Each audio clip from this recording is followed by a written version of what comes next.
Hello friends, আসসালামু আলাইকুম। সবাই কেমন আছেন? আশা করি সবাই অনেক ভালো আছেন। আমি মুন্না আছি আপনাদের সাথে। সো আজকে আমি যে বিষয়টা নিয়ে কথা বলবো সেটা হচ্ছে তাণ্ডব সিনেমা নিয়ে।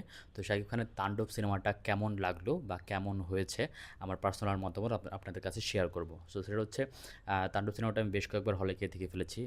ফ্রেন্ড সার্কেল, বন্ধু-বান্ধব, স্পেশাল মানুষ সবাইকে নিয়েই তাণ্ডব সিনেমাটা আমি দেখেছি। আমি ফার্স্ট তাণ্ডব সিনেমাটা দেখি ঈদের দিন দেখার ইচ্ছে ছিল, বাট দেখতে পারি নাই কোনো একটা কাজের কারণে। সো ঈদের পরের দিন তাণ্ডব সিনেমাটা দেখি সনি স্কোয়ারে। বসুন্ধরা কোনো ভালো টিকিট পাইনি।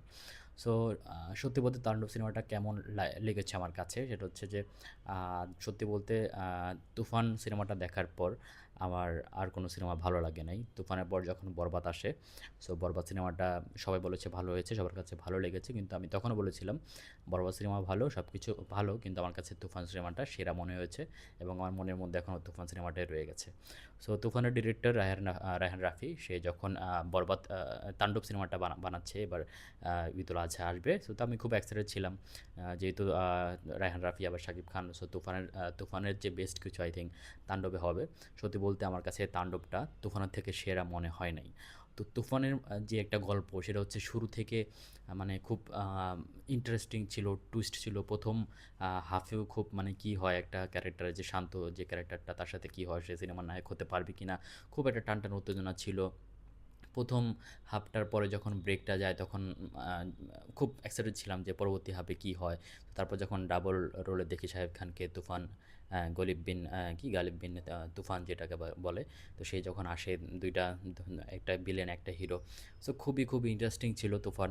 তুফান সিনেমাটা আমি অনেকবার দেখেছি, 5 থেকে 6 বার হলে গিয়ে দেখা হয়েছে, এবং এরপর তো যখন বিভিন্ন অ্যাপে আসে তখনও দেখি, বিভিন্ন ক্লিপ সেগুলো দেখি। তুফান সিনেমাটা আমার এত ভালো লেগেছে।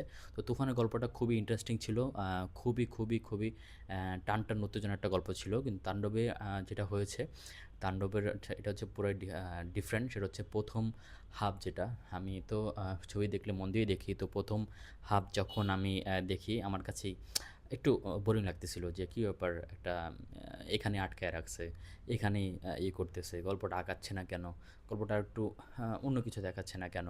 তো প্রথম ফার্স্ট হাফটা সত্যি বলতে একদমই ভালো লাগে না। এখানে শাহরুখ খান বাদে অন্য কোনো হিরো থাকলে মনে হয় না মানুষ সেকেন্ড হাফ পর্যন্ত ওয়েট করতো, ধরতো যে দেখার জন্য কী হয় না হয়। অবশ্যই মানুষ ফার্স্ট হাফেই ছবি দেখে অর্ধেক ফেলে রেখে চলে যেত, কিন্তু শাহরুখ খান বলেই সে ফার্স্ট হাফ যতটাই বোরিং লাগুক মানুষকে ধরে রেখেছে, এবং সেকেন্ড হাফটা এত সুন্দর ছিল। মানে আমার মনে হয় মানুষ লাস্টের 30 মিনিট দেখে এতটা মজা পাবে যে 30 মিনিট দেখে মনে হবে যে পুরা 3 ঘন্টা 4 ঘন্টা মুভি দেখে ফেলছে। সো তাণ্ডবের লাস্টের 20 থেকে 25 30 মিনিট যখন সিয়ামের এন্ট্রি হয়, যখন নারফার নিশোর এন্ট্রি হয়, তখন খুবই ভালো লেগেছে। গল্পটা একটু অন্যরকম। যখনই শুরু মানে মজা আসতে গেল গল্পের, তখনই সিনেমাটা শেষ হয়ে গেল, এবং লাস্টে দিয়ে খুবই টুইস্ট ছিল, ইন্টারেস্টিং ছিল। এদিক থেকে তাণ্ডব সব থেকে সেরা, যে সেকেন্ড হাফে সবচেয়ে বেশি টুইস্ট দিয়েছে তাণ্ডব সিনেমা। তুফানও কোনো অংশে কম না, তুফানও প্রতি মিনিটে মিনিটে পরতে পরতে টুইস্ট ছিল। তাণ্ডবটা আমার পার্সোনাল মতামত সেটা হচ্ছে আমার কাছে তুফানটাই সবচেয়ে বেশি সেরা এখন পর্যন্ত। সো তুফান টু এর জন্য ওয়েট করতেছি, জানি না কবে তুফান টু আসবে, বাট আশা করছি তুফান টুটা খুব ভালো হবে। আমি সেটা দেখার জন্য খুব এক্সাইটেড। বাট তাণ্ডব অনেকবার দেখা হয়ে গেছে, আর তাণ্ডবটা অলরেডি শুনলাম গতকাল রাত থেকে পাইরেসি হয়ে গেছে। সো এটা খুবই সিনেমার জন্য খারাপ। সেভাবে যদি পাইরেসি হয়ে যায়, বরবাদ পাইরেসি হলো, তাণ্ডব পাইরেসি হয়ে গেল, সেভাবে হয়ে গেলে তো প্রডিউসার যারা আছে তারা পরবর্তীতে ভালো কোনো সিনেমা করার জন্য টাকা প্রডিউস করবে না, তাই না? সো হয়তো পরবর্তীতে আমরা বড় বড় শাহরুখ খানের বিগ বিগ প্রজেক্টে যে সিনেমা রয়েছে সেগুলো থেকে আমরা বঞ্চিত হব। আমরা তাই আগের মতো বস্তা ছবি করবে, যে এত টাকা খরচ করে লাভ কি, প্যারিস হয়ে যায়, টাকা ওঠে না। তো তারপর তো মানুষ কম টাকায় ছবি করবে। সো আমরা ভালো সিনেমা দেখা থেকে মানে বঞ্চিত হব। সো আমাদের উচিত পাইরেসি যদি হয়েও যায় অ্যাভয়েড করা। আমরা সবাই সিনেমা হলে গিয়ে যেন সিনেমাটা দেখি।